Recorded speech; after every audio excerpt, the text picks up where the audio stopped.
여호와께서 또 내게 이르시되 인자야, 네가 오홀라와 오홀리바를 심판하려느냐? 그러면 그 가증한 일을 그들에게 말하라. 그들이 행음하였으며 피를 손에 묻혔으며 또 그 우상과 행음하며 내게 낳아준 자식들을 우상을 위하여 화제로 살랐으며 이 외에도 그들이 내게 행한 것이 있나니 당일에 내 성소를 더럽히며 내 안식일을 범하였도다. 그들이 자녀를 죽여 그 우상에게 드린 그날에 내 성소에 들어와서 더럽혔으되 그들이 내 성전 가운데서 그렇게 행하였으며 또 사제를 먼 곳에 보내 사람을 불러오게 하고 그들이 오매 그들을 위하여 모욕하며 눈썹을 그리며 스스로 단장하고 화려한 자리에 앉아 앞에 상을 차리고 내 향과 기름을 그 위에 놓고 그 무리와 편히 짓거리고 즐겼으며 또 광야에서 잡류와 술 취한 사람을 청하여 오매 그들이 팔찌를 그 손목에 끼우고 아름다운 관을 그 머리에 씌웠도다. 내가 음행으로 쇠한 여인을 가리켜 말하노라. 그가 그래도 그들과 피차 행음하는도다. 그들이 그에게 나오기를 기생에게 나옴같이 음란한 여인 오홀라와 오홀리바에게 나왔은즉 의인이 간통한 여자들을 재판함같이 재판하며 피를 흘린 여인을 재판함같이 재판하리니 그들은 간통한 여자들이요 또 피가 그 손에 묻었습니다. 주 여호와께서 이같이 말씀하셨느니라. 그들에게 무리를 올려보내 그들이 공포와 약탈을 당하게 하라. 무리가 그들을 돌로 치며 칼로 죽이고 그 자녀도 죽이며 그 집들을 불사르리라. 이같이 내가 이 땅에서 음란을 그치게 한즉 모든 여인이 정신이 깨어 너희 음행을 본받지 아니하리라. 그들이 너희 음란으로 너희에게 보응한즉 너희가 모든 우상을 위하던 죄를 감당할지라. 내가 주 여호와인 줄을 너희가 알리라. 여러분 반갑습니다. 오늘도 큐트로에는 기막힌 하루입니다. 본 말씀 에스겔서 23장 36절부터 49절의 말씀입니다. 우리가 몇 달 전에 에스겔서의 전반부를 큐티했었습니다. 그리고 이제 이어서 후반부를 다시 큐티하게 되었습니다. 우리가 에스겔서를 묵상한 지가 좀 오래되었기 때문에 잊으신 분들을 위해 잠깐 배경 설명을 좀 하겠습니다. 이스라엘은 솔로몬 왕 이후에 남유다와 북이스라엘로 나뉘어지게 됩니다. 그러면서 두 왕국 모두 하나님을 떠나 급격한 타락에 접어들게 되죠. 그 중에서 더 깊이, 더 많이 타락했던 북이스라엘이 먼저 멸망당했고 남유다는 그 후에 바벨론의 두 차례의 침략으로 많은 사람이 포로로 끌려가고 유다 땅은 폐허가 되고 맙니다. 바로 그때 에스겔은 바벨론의 2차 포로 행렬에 포함되어 바벨론으로 끌려가게 되었습니다. 자, 그렇게 에스겔이 사로잡혀 있을 때 바벨론의 그발 강가에서 하나님의 말씀이 그에게 임하게 되었습니다. 하나님은 에스겔에게 유다 백성을 심판하실 수밖에 없었던 이유와 또 이 심판을 통해 다시 거룩을 회복한 유다에 대한 회복의 계획을 말씀해 주십니다. 바로 이런 배경하에서 오늘 본문을 보면 오홀라와 오홀리바의 죄악상과 그들에 대한 심판을 말씀하십니다. 자, 여기 이 오홀라와 오홀리바라는 것은 앞선 23장 2절에서 한 어머니의 두 딸들을 가리킵니다. 자, 그런데 여기서 한 어머니란 남북으로 나뉘기 전에 원래 하나였던 이스라엘 왕국을 상징적으로 가리킵니다. 그리고 두 딸 오홀라와 오홀리바는 북이스라엘의 수도 사마리아와 남유다의 수도인 예루살렘을 또한 상징적으로 나타내는 것입니다. 자, 그러니까 오늘 하나님은 이 두 딸의 비유를 통해 북이스라엘과 남유다의 죄악 그리고 심판을 말씀하고 계시는 것입니다.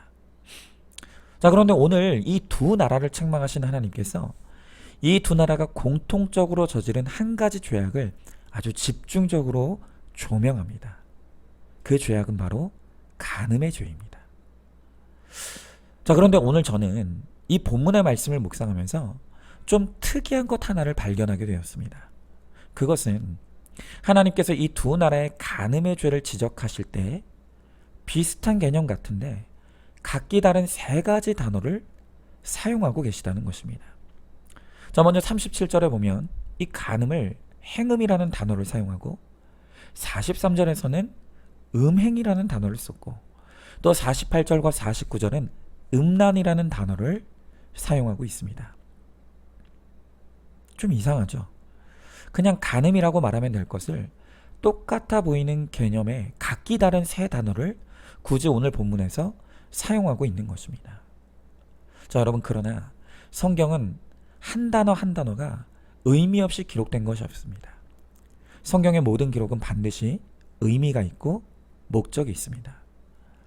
그렇다면 이 두 나라의 간음의 죄를 그냥 간음했다고 하면 될 텐데 굳이 행음과 음란 그리고 음행이라는 이 각기 다른 세 단어를 기록한 것도 분명히 이유가 있다는 것이죠.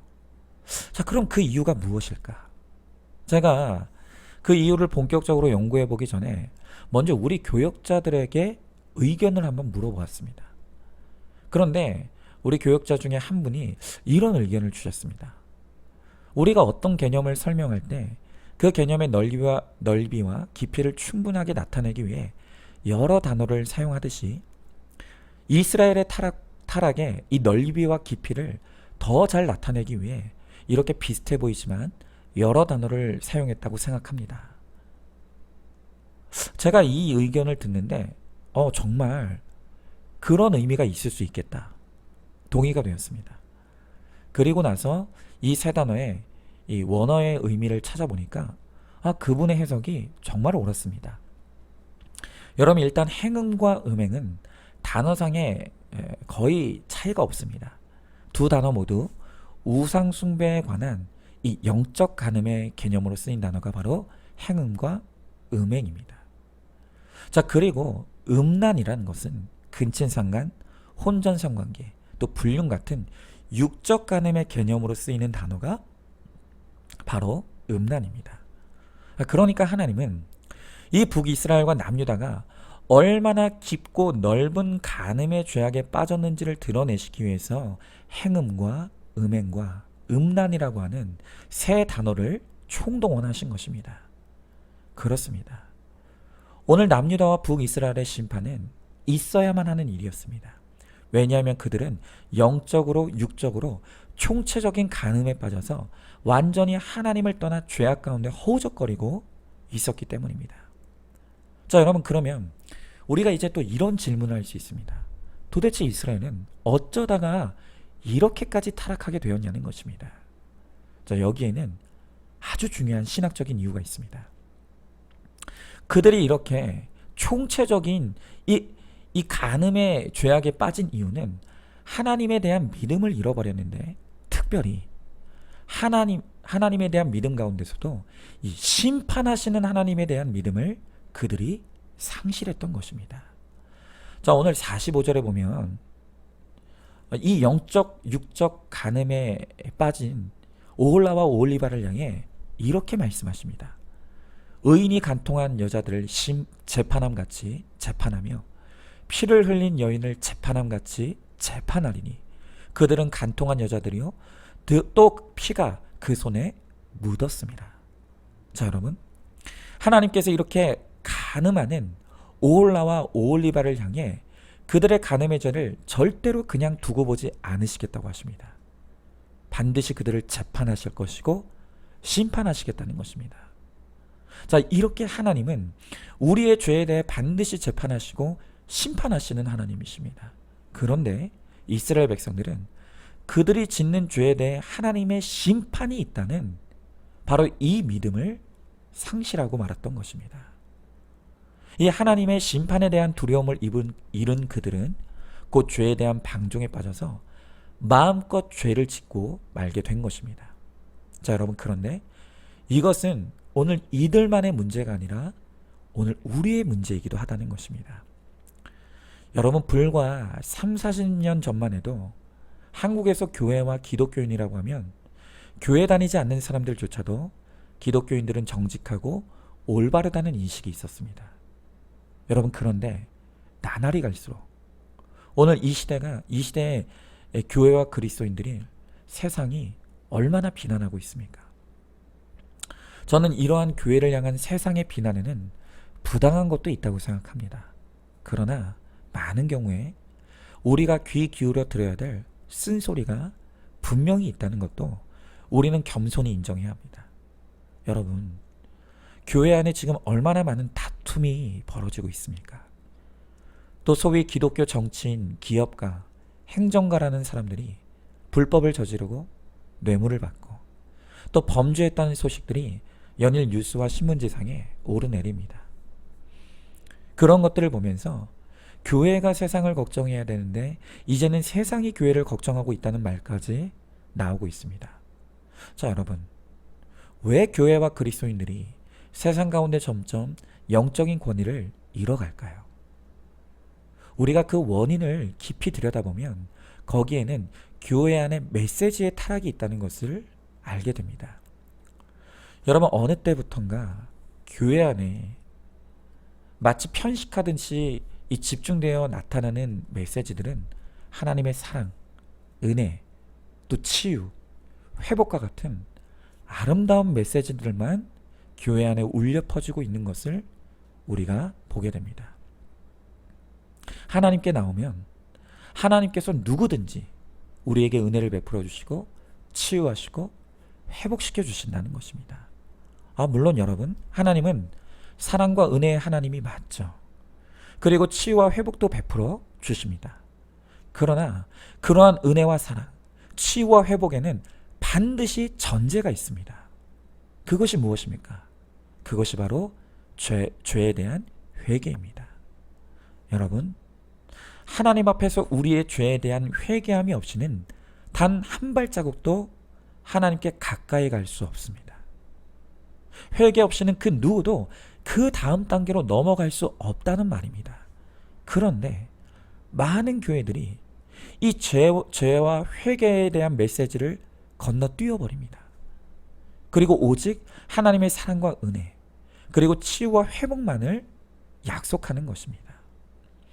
여러분, 이렇게 교회 안에 강단의 메시지가 변질되니 죄에 대한 심판의 두려움을 잃어버린 성도들이 너무 쉽게 세상 사람들과 똑같이 악과 음란에 빠지고 불의와 불법을 저지르게 되는 것입니다.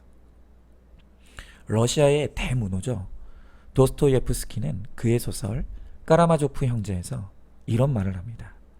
신이 없다면 모든 것이 허용된다. 여러분, 그는 만약 하나님이라는 존재가 존재하지 않고 그래서 하나님의 공의도 심판도 없다면 인간은 무슨 일이든 자유롭게 저지를 수 있게 된다는 말을 하는 것입니다. 여러분, 실제로 영국의 옥스퍼드 대학의 무신론 학자로 유명한 리처드 도킨스는 영국 전역을 운행하는 버스 800대에 이 광고 문구를 부착했습니다. 그런데 그 광고 문구가 아주 충격적입니다. 영어로는 이렇게 쓰여져 있습니다. There's probably no God. Now stop worrying and enjoy your life. 여러분, 이 말을 번역하면 아마도 신은 없을 것이다. 그러니 걱정 말고 당신의 인생을 즐겨라 라는 뜻입니다. 여러분, 이 리처드 도킨스가 보기에 이 신에 대한 믿음이 인간의 자유를 억압하고 쓸데없는 두려움에 사로잡히게 만든다고 그는 생각했습니다. 그래서 하나님 따위는 없으니 이제 더 이상 두려워하지 말고 당신이 하고 싶은 것을 하라고 말하고 있는 것입니다. 자, 여러분, 만약 이 도킨스의 전제대로 정말 하나님이 없다고 한다면 그의 말은 100% 맞는 말입니다. 여러분, 하나님도 없고 심판도 없다면 도대체 우리가 죄를 두려워할 이유가 무엇이 있겠습니까? 그냥 우리는 하고 싶은 대로 하고 살면 되는 것입니다. 그러나 만약 하나님이 정말 살아 계시다면, 그래서 그 하나님께서 우리를 선악간에 정확하게 판단하시고 우리의 죄에 대해 심판하신다면 여러분, 이야기는 완전히 달라지는 것입니다. 성경의 말씀이 100% 진리라면 우리는 우리의 심판자 되시는 하나님 앞에서 무엇이 의이고 무엇이 죄인지를 반드시 분별해야 합니다. 그리고 우리는 힘써 하나님의 의의를 따르고 죄를 버리는 거룩한 삶으로 나아가야 하는 것입니다. 여러분, 그렇지 않으면 반드시 우리는 그에 합당한 하나님의 심판과 벌을 받게 될 것입니다. 여러분, 무엇을 믿고 무엇을 따를 것인지는 결국 우리의 선택이고 그 선택의 결과도 오로지 우리의 몫입니다. 그러나 오늘 이스라엘 백성들은 하나님의 심판을 믿지 않고 죄에 방종한 결과로 오늘 하나님의 심판을 당하고 말았습니다. 그들은 그들의 고난을 우리를 위한 약재료로 오늘 제공하고 있는 것입니다. 3000년 전의 이스라엘 백성들은 심판하시는 하나님에 대한 믿음을 잃어버리고 방종하다가 이 망해버린 자신들을 보며 너희는 우리처럼 되지 말라고, 하나님의 심판이 반드시 있고 그 심판을 두려워하라고, 거룩을 쫓고 거룩을 따라갈 때 너희가 우리와 같은 심판을 당하지 않을 것이라고 오늘 우리들에게 외쳐주고 있는 것입니다. 여러분, 그래도 하나님은 이스라엘 백성들을 사랑하셨습니다.